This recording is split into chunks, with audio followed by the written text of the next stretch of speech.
Meu amigo, minha amiga, eu quero te dar os parabéns por ter chegado até aqui.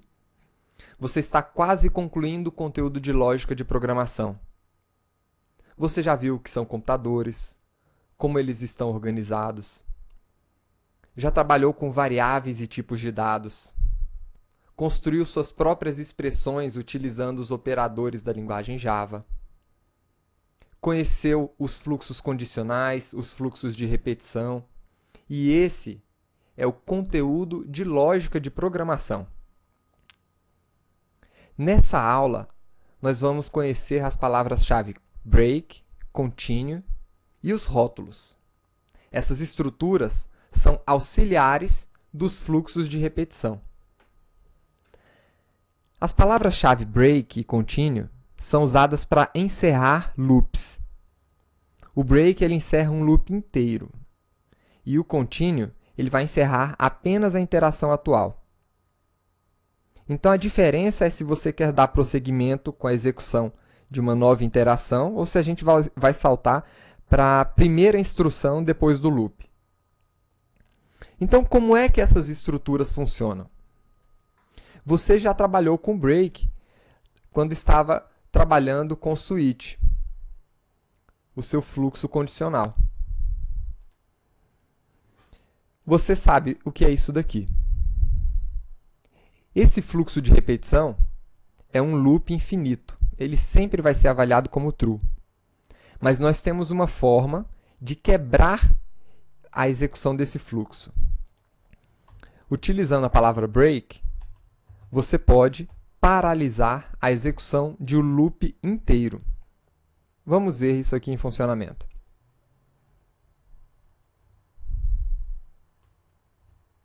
Tá aí. Ele entrou apenas uma vez na execução e paralisou logo em seguida. Nós temos também a estrutura continue. Agora, para ficar um pouco mais claro, vamos utilizar aqui um for. E eu vou percorrer esse for 10 vezes.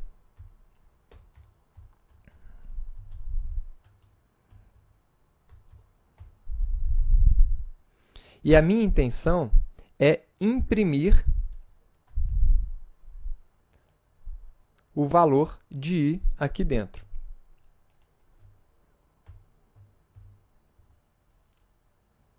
Isso aqui vai me imprimir de 0 até 9, todos os números. Agora, imagine que você queira, por algum motivo, parar a execução desse loop na quinta posição. Então, se o i for igual a 5, você pode utilizar a palavra-chave break, que você já aprendeu.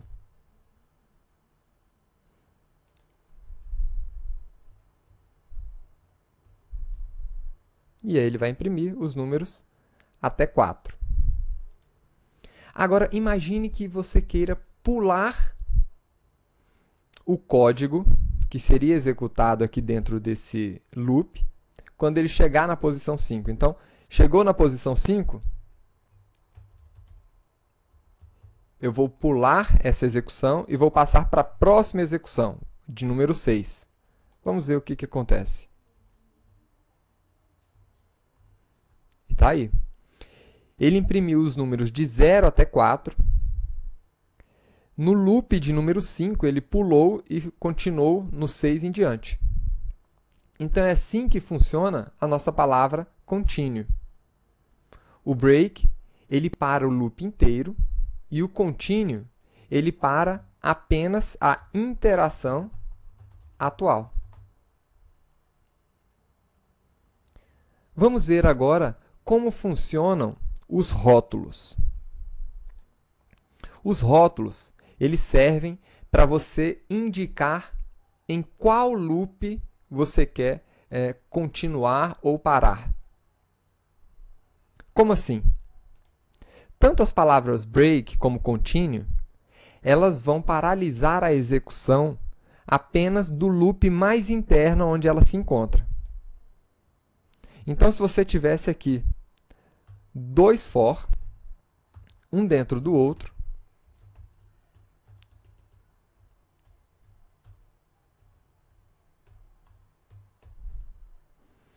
esse continue ele só iria funcionar para esse for. E o break também. Ele não paralisaria esse for mais externo. Para isso, nós temos os rótulos. Os rótulos são nomes que você pode dar para essas suas estruturas, para esses seus fluxos. Então, você poderia indicar um nome para esse primeiro fluxo. Então, poderia colocar aqui rótulo 1, por exemplo. E aí, o nome do seu rótulo ele vem seguido do sinal de 2 pontos. E aqui poderia ser o 2.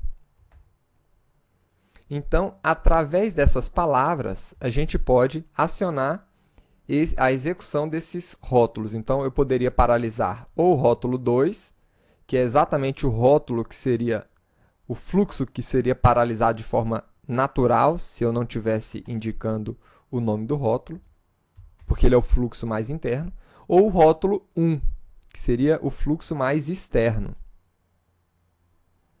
Vamos ver um exemplo para deixar isso aqui mais claro. Nós temos aqui uma matriz de 2 dimensões. E você precisa construir um algoritmo, ou seja, um código que localize o valor true dentro dessa sua matriz bidimensional. Aliás, dentro dessa sua matriz. Então, o primeiro passo seria você construir um for que percorresse cada um dos elementos da primeira dimensão do seu array. Então, cada elemento aqui eu vou imprimir a palavra A. Vamos ver o resultado disso daqui.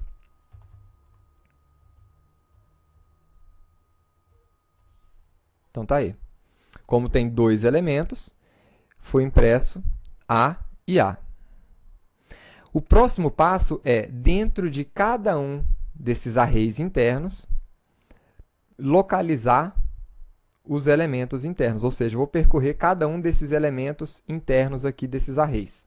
Então, eu vou criar um outro for. Um for dentro do outro. E para cada elemento aqui dentro,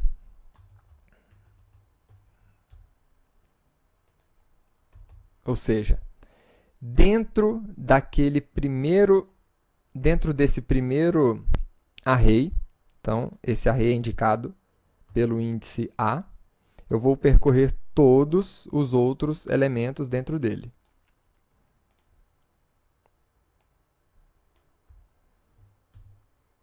Então, vamos ver o resultado desse código.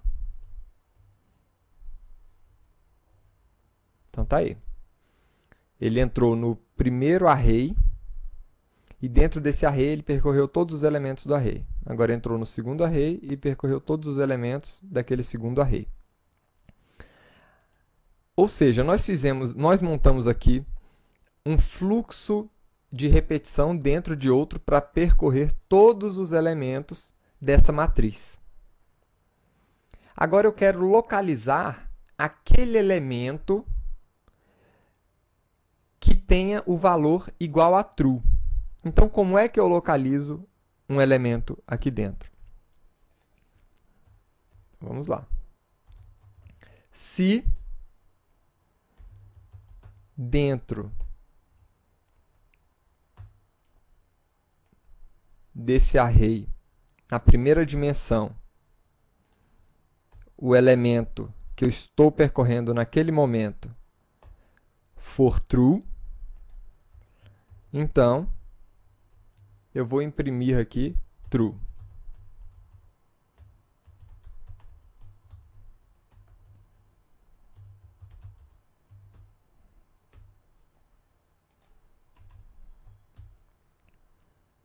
Então, quando ele localizar o valor true, ele vai imprimir true.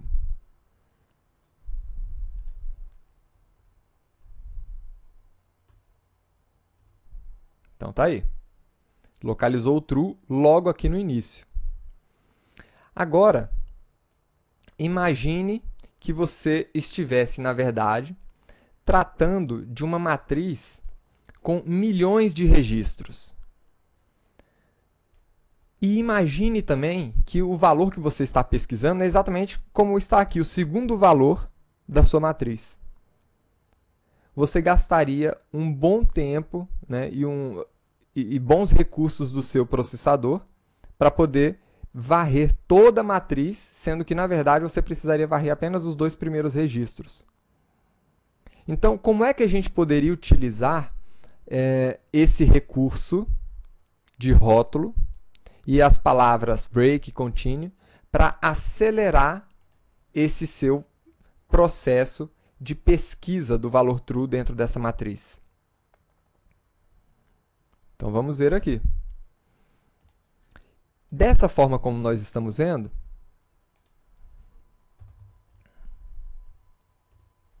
ele está imprimindo, né, ele está percorrendo todas as linhas e todos os registros, todos os elementos dentro de cada linha para fazer a pesquisa, mesmo já tendo encontrado no início.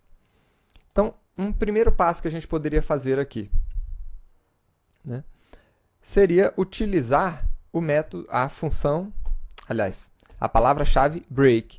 Essa palavra-chave break vai quebrar o fluxo mais interno, ou seja, só esse fluxo aqui, o for. Então, vamos ver qual é o resultado disso. Então, tá aí. Ele entrou na primeira linha, entrou no primeiro registro, no segundo ele encontrou. E aí ele não deu continuidade nos outros elementos internos daquela linha. Mas, quando chegou na segunda linha, ele abriu de novo e continuou. Por quê? Porque ele não parou o fluxo mais externo. Então, a gente poderia fazer o seguinte aqui. A gente poderia colocar aqui, nesse lugar mais externo aqui, um rótulo, busca. E eu poderia parar a minha busca, ao invés de parar apenas esse for mais interno. Vamos parar o for externo.